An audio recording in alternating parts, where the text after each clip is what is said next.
Episode 1। तुम ना मिले अगर। वो हर लफ्ज अधूरा है जब तक उसके कुछ मायने नहीं होते। उसने लफ्जों से प्यार को सजाया, वादे किए, जिंदगी भर साथ रहने की कस्में खाई, और फिर कुछ टूटने की आवाज आई। ये आवाज उन वादों के टूटने की थी जो उसने हर दिन हर पल जिया से किए थे। जिया एक अंधेरे कमरे में बैठकर अपनी डायरी के उन शब्दों को याद कर रही थी जो उसने तब लिखे थे जब पहली बार उसे एहसास हुआ था वो जा चुका है उसकी जिंदगी से, हमेशा के लिए, हमेशा हमेशा के लिए। आज उस बात को पूरा 1 साल हो गया है, लेकिन जिया आज भी अपने अतीत को किसी डायरी के पन्ने की तरह बार बार पलटती रहती है। आंखों से आंसू भी ना जाने क्यों नहीं सूखते। इस 1 साल में वो कितनी बार मरी है। हर बार वो खुद से सवाल करती है, क्या वो इस लायक भी था जिसके लिए आज भी उसका दिल धड़कता है, जो उसको बिना किसी वजह के छोड़कर चला गया।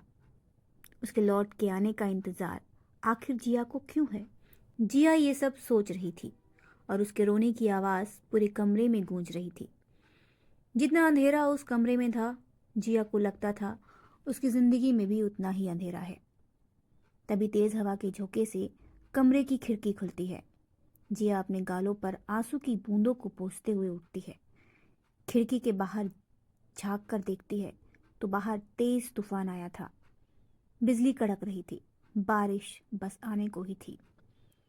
जिया अपने अंदर चल रहे तूफान में इस कदर बह चुकी थी कि उसे पता ही नहीं चला बाहर कब तूफान ने दस्तक दे दी। खिड़की बंद कर वो अंदर आई, तभी माँ का फोन आ गया। क्या बात करेगी वो माँ से? वो फिर किसी लड़के से मिलने की बात करेंगी। वो भी क्या करें, माँ है। बेटी की शादी की चिंता तो होगी ही, लेकिन जिया शादी के लिए तैयार नहीं थी। जिंदगी बिताने के सपने जिसके साथ देखे थे, अब उसको भुला के किसी और को अपना सपना कैसे बना ले? जिया के लिए ये मुश्किल था, बहुत मुश्किल।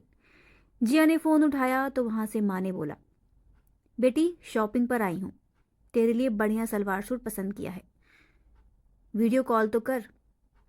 रिया ने रो रो के आंख सुजा रखी थी। ऐसे में वीडियो कॉल करती तो माँ समझ जाती। उसने माँ को बोला, माँ फोन की बैटरी नहीं है, आपको जो पसंद है वो ले लो, आपकी पसंद तो मुझे जरूर पसंद आएगी ना? तभी माँ ने झल्लाते हुए कहा, तो क्यों नहीं मेरे पसंद के लड़के से शादी कर लेती है? कितने लड़कों को मना कर चुकी है, पता नहीं क्या चाहती है। रिया ने गुस्से में बोला, माँ क्या है, हर रोज एक ही बात करती हो। कितनी बार कह चुकी हूं नहीं करनी मुझे अभी शादी, क्यों पीछे पड़ी रहती हो? इतना कहकर जिया ने फोन रख दिया। जिया के मन की हलचल अब और बढ़ गई थी। हर रोज माँ का शादी के लिए कहना, तो दूसरी तरफ उसका दिल दिमाग ये समझ नहीं पा रहा था कि उसके साथ जो हुआ उसमें क्या उसकी गलती थी या वो इंसान ही गलत था। वो दिन जिया के लिए सपने जैसा था जब पहली बार उसने अभय को देखा। जिया अपने दोस्त के बर्थडे पार्टी में गई थी जहां अभय एकटक निगाहों से उसे देख रहा था। लोगों से बचकर जिया की नजर भी अभय पर जाकर रुक रही थी। ना चाह कर भी जिया को कुछ अभय की तरफ खींच रहा था। अभय की नजरें बस जिया का ही पीछा कर रही थी। थोड़ी देर तक ऐसे ही चला, लेकिन फिर वो अभय का सामना करने में हिचकिचाने लगी। जब जिया को लगा अभय का ध्यान कहीं और जा चुका है, तो वो बिना किसी को बताए पार्टी से बाहर आ गई। जिया को कहाँ मालूम, जिस अभय से बचकर वो वहां से जा रही थी वो इसका इंतजार बाहर ही कर रहा था। अपने सामने अभय को देखकर जिया के शरीर में सिरहन हो गई। दिल की धड़कनें बढ़ गई, मुंह सूखने लगा। एक जगह खड़ी जिया पत्थर सी हो गई, ना हिल सकी ना कुछ कह सकी। बस नजरें झुकाए इधर उधर देखने लगी। अभय उसके पास आया और हाथ आगे करके बोला, हाय, आई एम अभय। जिया ने उसकी तरफ देखा और बिना कुछ कहे बोले वहां से चली गई। अभय को उसके इस बर्ताव से कुछ फर्क नहीं पड़ा। वो बस उसे देखता चला गया, देखता चला गया, जब तक वो अंधेरे में ओझल नहीं हो गई। अतीत के पन्ने पलट रही जिया का ध्यान दरवाजे की खटखटाहट से टूटा। जिया ख्यालों में इस कदर डूबी थी कि उसको पता ही नहीं चला कोई कब से दरवाजे पर दस्तक दे रहा है। जिया लड़खड़ा कर जमीन से उठी, अपने बिखरे बालों को कान के पीछे समेटा, कमरे की लाइट को ऑन किया। जिया ने अपनी आंखों को देखा जो रो रो कर लाल हो गई थी। खुद को शीशे में देखते हुए एक बार फिर से वो कहीं खो गई। ध्यान फिर से टूटा एक आवाज से, अरे यार जिया, दरवाजा खोलो, फोन भी नहीं उठा रही हो, कहाँ हो, दरवाजा खोलो। दरवाजे पर दस्तक दे रहे शांतनु ने जिया को आवाज दी। जिया ने दौड़कर जाकर दरवाजा खोला। दरवाजे पर जिया का बचपन का दोस्त शांतनु था। शांतनु और जिया बचपन से ही एक दूसरे के साथ हैं। दोनों के पिता साथ में बिजनेस करते हैं और काफी अच्छे दोस्त भी हैं। जिया के पापा ने शांतनु के मम्मी पापा के वजह से ही आगरा जैसे छोटे शहर से इतनी दूर मुंबई में जिया को जॉब करने की इजाज़त दी थी। जिया दरवाज़ा खोलते ही बोली, सॉरी, मैं वॉशरूम में थी और बारिश की वजह से मैं आवाज़ सुन नहीं पाई। शांतनु ने जिया को गुस्से भरी निगाहों से देखा।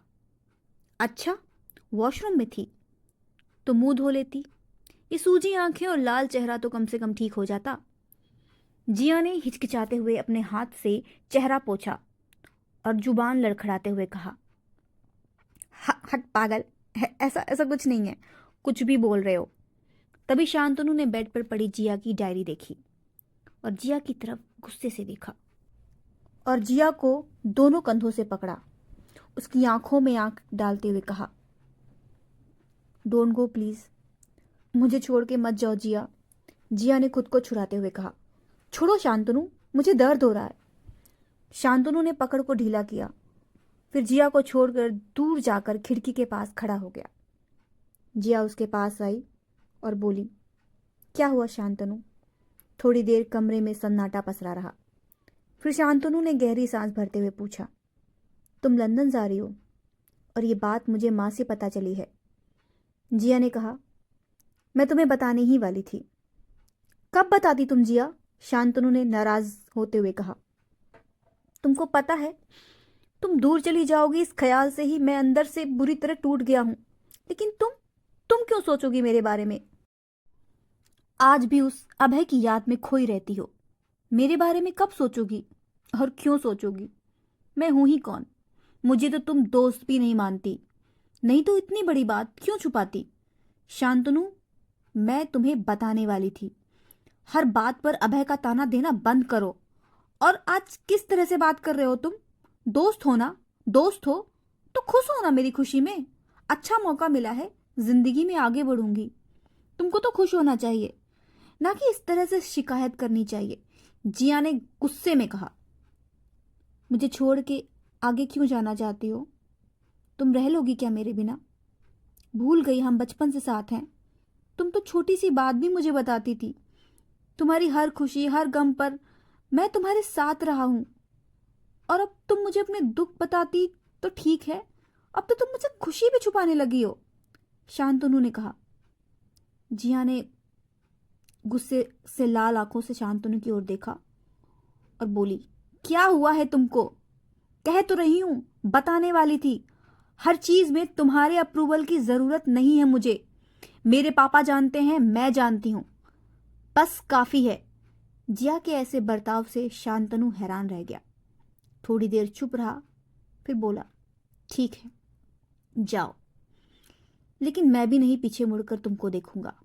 मुझे लगा हम दोस्त हैं, बट ये मेरी गलतफहमी थी। तुमने मेरा वहम खत्म कर दिया है। तुम अपना ख्याल रखना। यह कहकर शांतनु जोर से दरवाजा बंद कर कमरे से बाहर चला गया। शांतनु जैसे ही बाहर गया, जिया को एहसास हुआ उसने बहुत कुछ गलत कह दिया है। वो शांतनु के पीछे गई, लेकिन तब तक वो जा चुका था। जिया शांतनु के इस बर्ताव से हैरान भी था। वो समझ नहीं पा रहा था कि आखिर क्यों वो ऐसी बातें कर रही थी। इधर जिया भी शांतनु के इस बर्ताव से परेशान थी। इसके बाद शांतनु को जिया ने कई बार फ़ोन किए, मिलने की कोशिश की, मगर ना तो उसने फ़ोन उठाया और ना ही मिलने की कोई बात की। जिया का दिल तोड़ने वाला अभय अब कहाँ है? आखिर वो जिया को रोता हुआ छोड़कर कहाँ चला गया? क्या शांतनु वापस जिया से बात करेगा? इन सभी सवालों के जवाब जानने के लिए सुनिए हमारा अगला एपिसोड और हमें लाइक और सब्सक्राइब करना मत भूलिए।